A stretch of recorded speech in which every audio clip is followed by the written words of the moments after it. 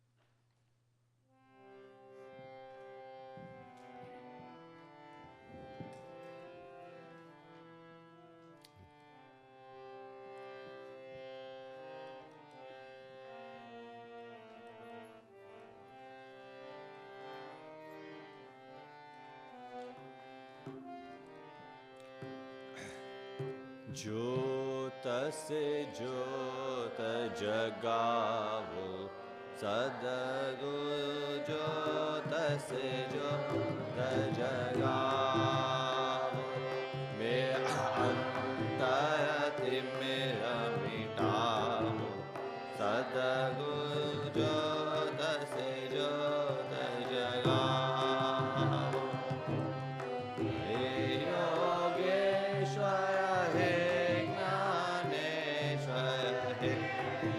योगेश्वर हे ज्ञानेश्वर हे सयवेश्वर हे परमेश्वर हे सयवेश्वर हे परमेश्वर निज कृपा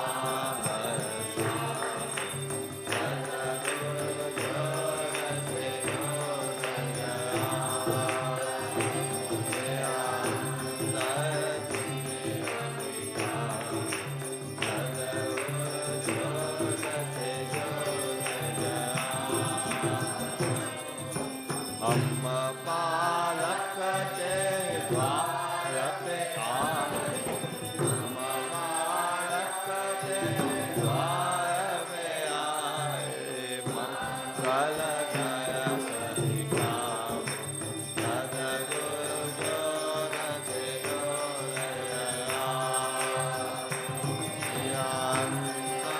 तिमिर मिटाओ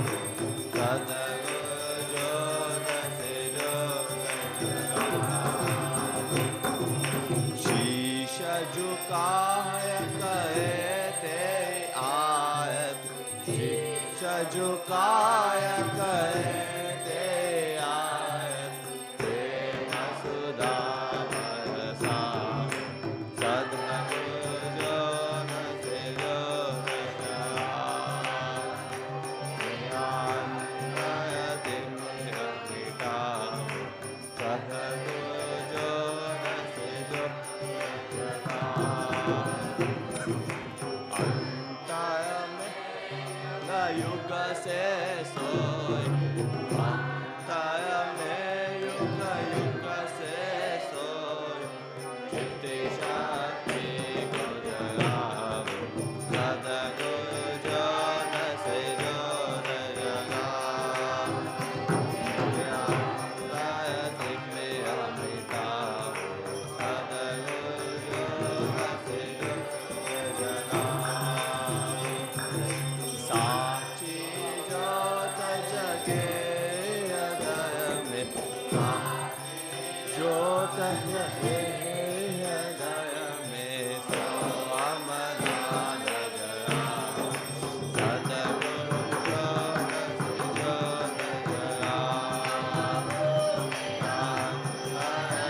त्वमेव माता च पिता त्वमेव त्वमेव बन्धु च सखा त्वमेव त्वमेव विद्या द्रविणां त्वमेव त्वमेव सर्वं मम देव देव दूर करो दुख दर्द सब दया करो भगवान मन मंदिर में उजाला तेरा निर्मल ज्ञान जिस घर में हो चरण कमल चितला तहा वासा करे ज्योत अनंत जगा जहाँ भक्त कीर्तन गए बहे प्रेम दया तहाँ हरि श्रवण करे सत्य लोक से आए सब कुछ दिया आपने भेंट करो क्या नाम नमस्कार की भेंट करो जोड़ू में दोनों हाथ नमस्कार की भेंट करो जोड़ू में दोनों हाथ ओ पूर्णमदः पूर्णमिदं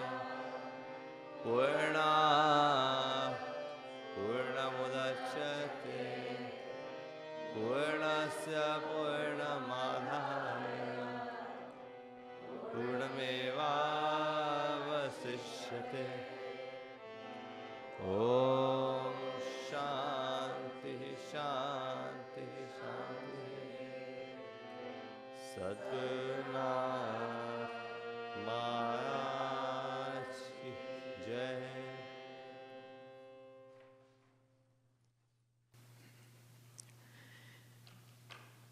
So just a few announcements, and it's for the end of the year programs.